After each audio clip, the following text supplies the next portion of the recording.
Well, hello. So my name is Leslie Crosco, and my booth is just over here. I wrote a book called Instagram Moms Are Full of Shit, to hell with mom shaming. So as you can tell by the title of my book, I might drop some not nice language, so apologies. It's just sometimes you need it, right? So a little bit about me. I am a mom to two little ones. Loves of my life, but they also make my head explode almost daily.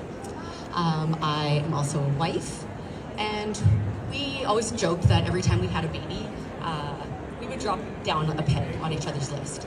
So like if there was a life or death situation, and I had to choose my kids over my husband, I would throw him in front of that bus faster than you could say. And he feels the same way, so it's totally fine. I am also a healthcare worker. I've been a paramedic for 17 years, and now I work as a cardiology tech in the hospitals, and I just work part-time with that. So this is kind of like my side passion project.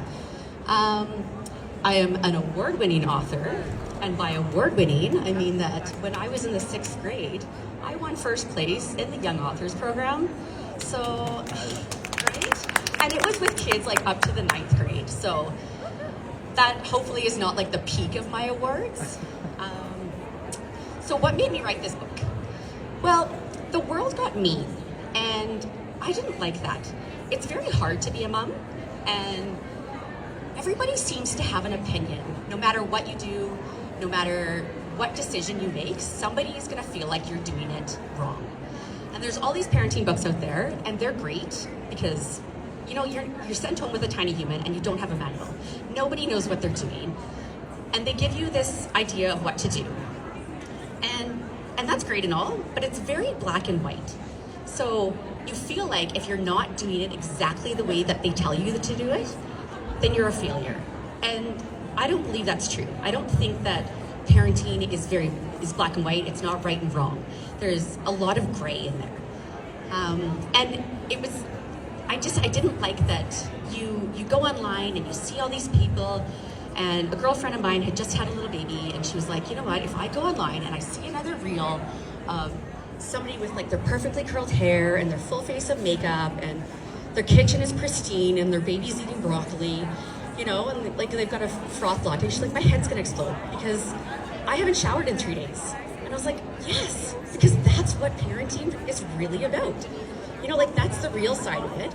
But we get caught up in like seeing these pictures and these reels and thinking, why don't I have it all together? Well, the truth is nobody has it all together, and those moms are full of shit. So it's okay. It's okay to admit that it's hard, because it is hard. Parenting is hard. Being a mom is hard. It's okay to not have your shit together all the time, because nobody does. So why are we expecting moms to do it this way? So yeah, like the world got mean, and this is a controversial topic that my editor was like, don't put it in the book. But in my opinion, it was when Donald Trump became president. And this has nothing to do with Donald Trump and how we feel about him, or I'm not American, it's not a politics thing, but he was arguably one of the most influential people in the world, and he would go online on tirades if somebody disagreed with him. And there's always been people out there that have had their opinions, but it kind of gave them a voice.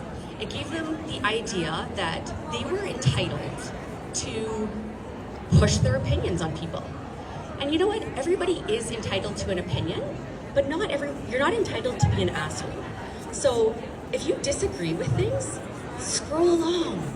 It's very easy. We don't need to tell people that they're doing a bad job because we don't know their story. There's so many different influences. We don't know where they come from. We don't know their culture. We don't know how they grew up or anything like that. So let's give them a little grace. Let's stop pushing our opinions on people, because you don't have to agree with what other parents do. You don't have to want to do that for your own children, but you don't have to tell them. You don't have to tell them that they're doing something wrong, because I can attest, I think every single mom that I've ever talked to, they're just trying to do their best. And you know what? If you make it to the end of the day and everyone's still alive, then that's success. You know, you're gonna have your good days, you're gonna have your bad days, and it's okay. You're gonna get there. So when I decided to kind of go into this book, I put a survey out because I was like, well, am I the only one who thinks this way? Which I probably still would have wrote the book because I like to tell stories. So I put out a survey, and I just wanted to know, like, have you ever been mom shamed? And then who you felt mom shamed from, and if you have ever done it. So I surveyed about 500 moms through like my friends and friends of friends, and just passed it on. And it came up with, so 92% of the people that I surveyed had felt mom shamed at some point in their life. That's huge. And I wish that I could say that I was surprised by it, but I'm not. Because you see it everywhere. Like, you see the looks that people give you in the store, and you see, you're just, you know, like, so you're walking down and your kid's having a tantrum and you're stressed the F out. And everyone's like, maybe you should quiet your kid. And you're like, yeah, like, I'm not trying, right? Like, that mom is the most stressed person there, so let's give her some grace. So then I asked, have you ever, are you guilty of mom shaming? So 60% of the people said that they were guilty of mom shaming prior to becoming a mom. And this is a big thing, right?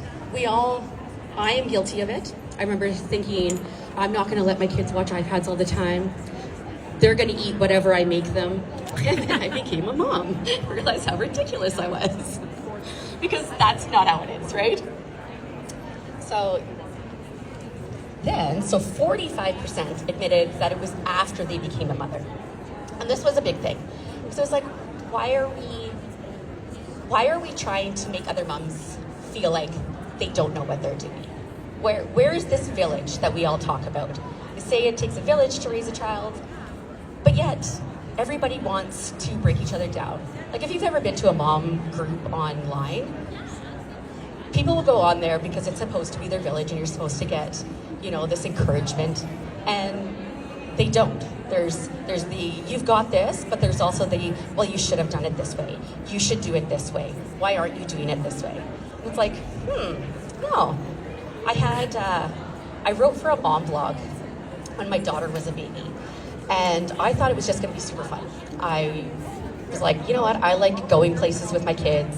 Why not write about them and get some free tickets? And then I could also post funny memes so that, you know, in the midst of you're sitting on the couch breastfeeding for like the 18th time that day, feeling like a milk cow, and you can't go anywhere. Let's look at some funny memes. So I would post things, and I would get these little like nitpicks on there. I was like, okay. And then I posted a picture of me hosing down my car seat. And the caption was, "The glorious side of motherhood." And it was just supposed to be that. My daughter had puked all over the car seat because that's what kids do. And I just wanted people to laugh, right?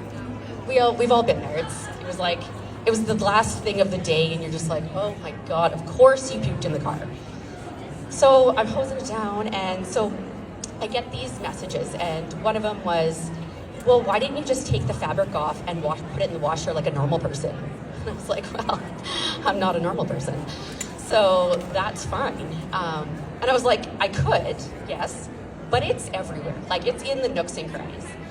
And then I had other people say like, oh, you can't get car seats wet. I was like, have you met kids? Like, they are messy. They spill, they pee in it, they puke in it. And if your kid didn't, then they are unicorns, because that's just what happens. And then another comment was, well, if you wash it, it's gonna take the fire retardant off the straps. And I didn't respond, but in my head, I was like, listen, if my car seat's on fire, I don't want the straps to be fire retardant. Like, I wanna get my kid out of there. So it's not going to make it any less safe. And then I realized you just do not post any pictures of car seats at all, because everyone has an opinion on it. So let's get into who have you felt mom shamed from? So 87% said family. And I thought this was kind of high, but then I thought about it and I was like, you know what? I think we answered that way because we care what our family thinks, right? Like, a lot of people care what everybody thinks. It's hard to ignore the comments, but our family, we hold close to our hearts. So if they're telling us we're doing something wrong, then it makes us think maybe we are doing something wrong. But you know what? Every generation parented differently. And every generation did it almost the opposite of the prior generation because they think they can do it better. And they found all the faults in the previous generation. So if the world is changing, then why can't we all change? So next up was 76% said other moms, which I already talked about the old mom blogs and the mom groups and stuff. 68% said strangers, both in person and on social media. And topping off was 57% was friends. And I was like, well, that's really sad. Like, I have a lot of people that, I actually had a lady that came up to me the other day, and her kid was crying. It was here at the show, and I was like, you know what? You're doing a good job. And she just looked at me and said, I'm so tired. And I was like, I hear you. Like, it's hard. She's like, he won't sleep. And she came over and gave, like, she just went on a rant. And I was like, girl, tell me. Because you could just tell that she didn't have that support network. She didn't have the friends. She's like, I tell my friends that it's hard, and they always tell me, like, oh, you should be doing it this way. You should enjoy this. And she's like, it's hard. And her mother-in-law was always getting on her case. And I was like, listen, like, you tell me, because I am here for you. I will be your village. I will be your sounding board, because you just need to get that off your chest, right? And it's okay. It's okay to admit that it's hard, because it is hard. So let's go into what is mom shaming. So basically, it's criticizing, judging, degrading based on your parenting techniques. So like I said, there's thousands of parenting techniques out there, and unless you're harming your child, which is like the 0.1%, you're doing a good job. Like I'm a paramedic, so I am required by law to report if I think that people are doing something harmful to their children. And in 17 years, I think twice I had to call in the police because they're not doing something wrong. Like, being poor isn't being a bad parent. Having different values doesn't make you a bad parent. Everyone's doing their best. So let's just let them do their best. So mom shaming starts before we even decide to become a mom. When we're babies, we're generally given, little girls are given baby dolls. It's how it always has been. And it's kind of like that expectation that you were gonna become a mom. And I mean, historically, that was literally like your only value. You know, if families had little girls, they had to like sell them like cattle. And it was to carry on the family name. But you know what? That's not the problem anymore. The world is overpopulated, and I can assure that if 1 million Smiths decided not to have babies, the Smith name will still live on. So if you don't want to have kids, totally fine. That's up to you, right? And all those people that don't have kids might have wanted to have kids. So why are we always asking, you get married, or when are you having kids? Why haven't you had kids yet? Well, you know what?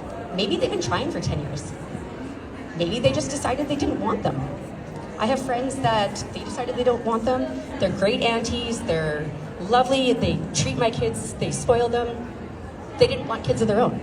And that is awesome. That's what they wanted. I'm like, you do you, girl. So there's, this stigma of us always wanting to become parents.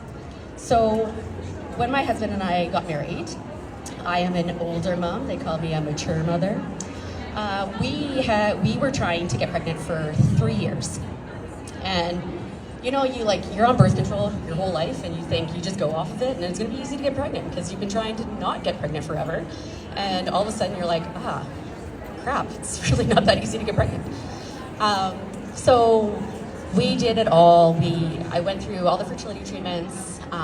We ended up getting into a specialist. And I had decided, I was like, you know what? We're gonna do 3 rounds of IUI, 1 round of IVF. And if it doesn't work, then at least we tried everything. And I had kind of gotten to the point where I was like, maybe the universe is telling me that I'm not supposed to carry my own child. that doesn't make me any less of a mother if I ended up adopting. If you foster, if you care for somebody else's family's child, if you care for a friend's child, it doesn't make you any less. I lucked out and we got pregnant on the first round of IUI. So I had my little miracle baby. I was thrilled because, like I said, I had gotten to that point where I was like, well, maybe it's just not gonna happen for me. And it took a long time to get to that realization. There was a lot of tears. There was a lot of like, what's wrong with me? Why can't I do it? And I did all the testing. There was never, they couldn't find one single reason why we weren't getting pregnant, which is super annoying. It's like being sick and not having a diagnosis, right? You're like, okay, well, like tell me to drink elephant piss and I'll do it. Like I was there, I would have done anything. So we had our son, and then I was like, you know what? I'm older, and I had heard that you could become a mom, or you could get pregnant after fertility treatments. Sometimes your body just figures it out. So I was like, I'm not doing the whole trying thing anymore. I'm not, doing the temperatures and the trying to figure out when you're ovulating and blah, blah, blah. I'm over it. But we're gonna keep the goalie pulled, as they say, and we'll do that until I'm 40. And then if it doesn't happen before I'm 40, then the goalie's pulled, or the goalie's back in forever. So about a year and a half in, I was like, feel a little weird. So I had a leftover pregnancy test, and I did it, and then I got in the shower, thinking there's no way. I opened the shower curtain and saw me pregnant 1 to 2 weeks, and literally almost fell out of the shower. I was like, holy crap, it happened. So then I got my second little miracle baby. So yeah, when you get married, you're always getting asked those questions, right? When are you having babies? I got it all the time, and I don't think I realized prior to that how hurtful that question could be, because I didn't realize that it was going to be hard. So maybe kind of think about that. It's never, I don't think anybody ever intends for it to be hurtful, but some people are struggling, and some people don't want kids, and they don't have to explain that to anyone. Let's see. So I just wrote this last night because I don't have my shit together. And I was gonna have a nice little pretty picture up here, but my iPad or my laptop is super old and it didn't work with it. So yeah, you become a mom and everyone tells you you're gonna miss this. Well, guess what? You're not gonna miss it all. You're gonna miss a lot of it, but there's gonna be those nights where your baby was up every 10 minutes, you haven't slept in 3 days, you haven't showered in a week. I am not going to miss that. That was not fun for me. So then you get into, you're being told that you complain about it, and if you're overwhelmed, that makes you ungrateful.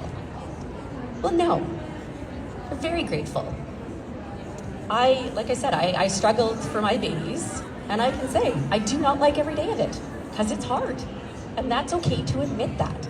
I don't know why we're so scared to admit that it's hard, because we don't want people to judge us. So I wanted to write a little bit about mom guilt. So mom guilt it's huge. Everybody feels it.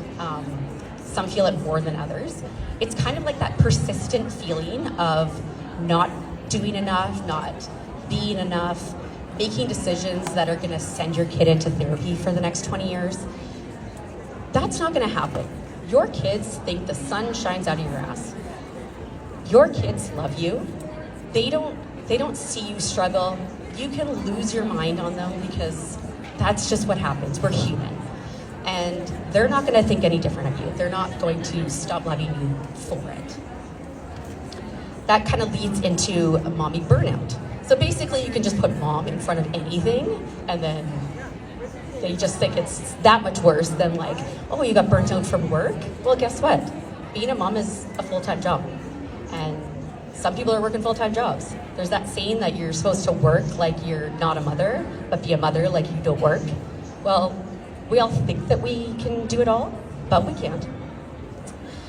So I kind of had a moment, said, I'm super grateful for my babies, but it was getting hard. It was the pandemic. I was working on the ambulance. We were working like your 12-hour shift was now 16 hours, and everyone's yelling at you. And I was in the midst of like potty training, and my daughter was teething. And I was just like, I need a break. So my birthday's just after Christmas, and I told my husband, I was like, you know what? I need to go away. I hadn't been away from the kids overnight ever. So I was like, I need to go away. I need to not be needed. I need to just be me for a day. So I kind of looked around, and the mountains have always been my happy place. So I was like, I need to just go somewhere where nobody can talk to me.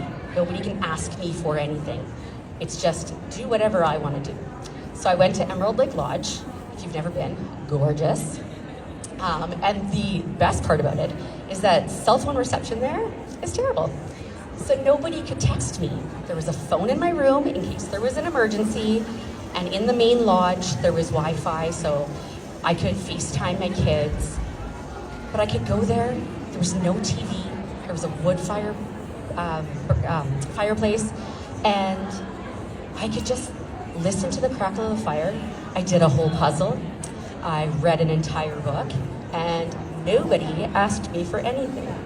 And I came home from that trip, and I was a better mom.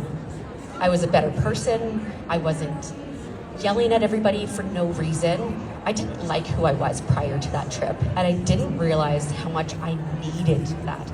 I didn't just want to get away, I needed it.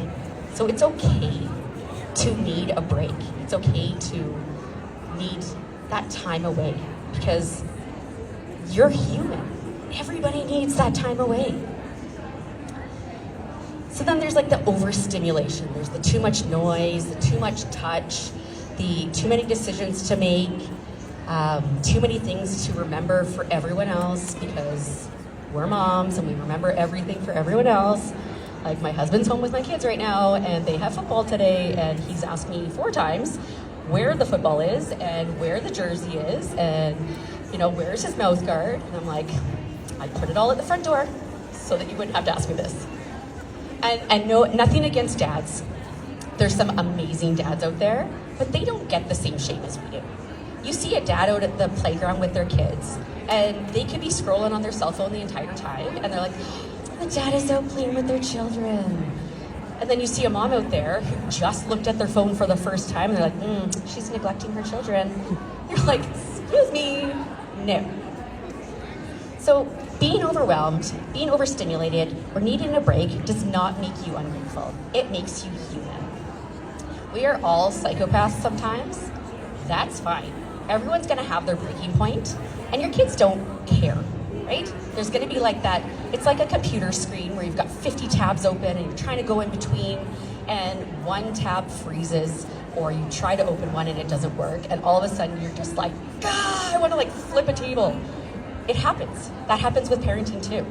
So give yourself some grace, let yourself be the psychopath for the minute, and then calm down and realize, you know what, you're human and you're doing a good job.